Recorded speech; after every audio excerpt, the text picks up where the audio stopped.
And the winner for the most unexpected bike of the year goes to Polygon with their Square One. Now, we didn't expect to be saying that, but this bike has completely freaked us out. It is blowing our minds. This thing hasn't just come out of left field. It looks like it has fallen here off some kind of passing spaceship. This is like nothing we've ridden before, honestly.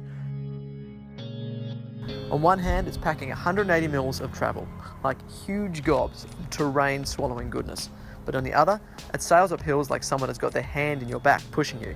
Obviously, it's a wild looking beast. We've lost track of the number of times that people have assumed it's an e-bike. Its huge swing arm and the massive bottom bracket junction with a unique suspension layout flies in the face of what we've come to think of as conventional approaches to bike design. The look is going to divide people, but not perhaps as much as the price, which at over 10 grand for this model is a sum that people just aren't used to hearing in the same breath as the word Polygon. But let's leave the looks and the cost to one side for one moment, because it is how this bike rides that actually matters. And when it comes to that, well, it's got us pretty freaked out, to be honest.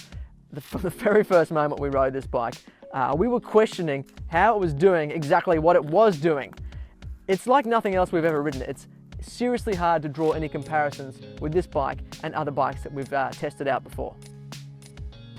The rear suspension plays a very big role in this. We're at a bit of a loss to explain how the system does what it does, so we'll mainly focus on how it rides. But a little background. Now, the conventional wisdom with rear suspension is that you have a spring mechanism, and then you have damping, which provides the control of that spring.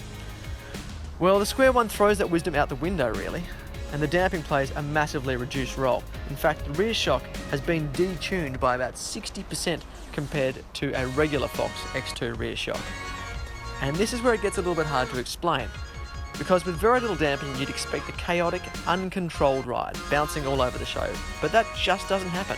In fact, the Polygon sticks to the ground and finds more traction than any bike we've ridden, ever.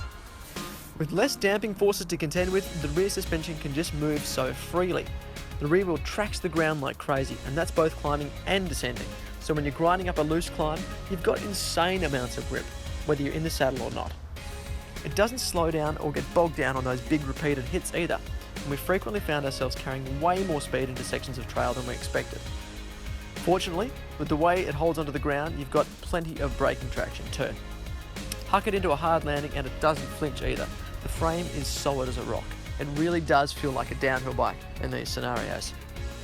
The bike's geometry and spec reinforces its abilities too. It's not as long or low as you'd expect from a 180mm travel bike, which helps its abilities to still climb well. And the use of big 2.6-inch tyres makes the most of the way this bike hangs onto the ground. We've seen some other write-ups of this bike that say that it's not playful, that it's harder to pump or hop through bits of the trail than other bikes, and this is true. But what you'll find is that you just don't need to ride this bike in the same way as other bikes. Those bits of terrain that would have you hopping and jumping in the past, you can just ride straight through. Many will still balk at the price tag, especially as this is the first iteration of this bike, but at least there are no corners cut anywhere with regard to the components. This bike is pushing bike design ahead into all kinds of new places. Polygon have really thrown down the gauntlet here. Now, we did not expect to be saying this at the end of this review, but this is the most amazing bike that we have ridden in a very long time.